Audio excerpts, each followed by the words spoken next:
ताना नाला तुप्पा मावा वाफ वाफ हा दादा काय झालं काय नाही मग एवढा पहिले ताण तावून जायला MRI काढायला लागेल तू पाहू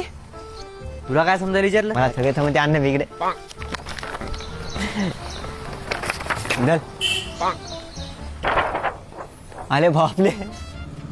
काय झालं रे त्या साथीत सगळे दिसायले अबे ढोपराचा काढला रे काही बोलू नको तरी म्हणाले एवढं मोठं छत्र त्या छातीतच आहे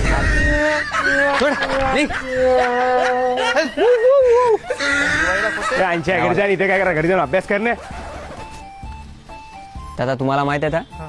तेव्हापासून हे माणूस दिल्लीत आलं ना आपल्या सगळ्या तुत्र्या गायब झाल्या आणि जे होत्या ना त्या अशा अर्ध्या शेपूत खाली तरून आणि अर्ध्या अशा 2 पायावर चालल्या घालते पायाचे लपू काय बोललो रे मी तुला फक्त घरी जाऊन अभ्यास कर म्हणलं काय बंद करा लोक पुढे तर मी तुम्हाला काय म्हणलं फक्त तुत्रीच्या दूर राहा म्हणलं अबे चांगला राज्य रे मोठा होत्या तर वयाना मोठा आहे का उपकार जरा लिहिता असा नाळा बांधून असा तुमच्या वयाला असा वा वा वा जाऊ दे अंशुमान घरी जा तो राग चांगला समजावून काय झालं अरे याला फक्त मला अभ्यास कर तर मैं पत्ता करायला बिन हो, त्याचा मांजरीला दूर झोपा तरी कशी करायली चांगला रे जरासं अंशे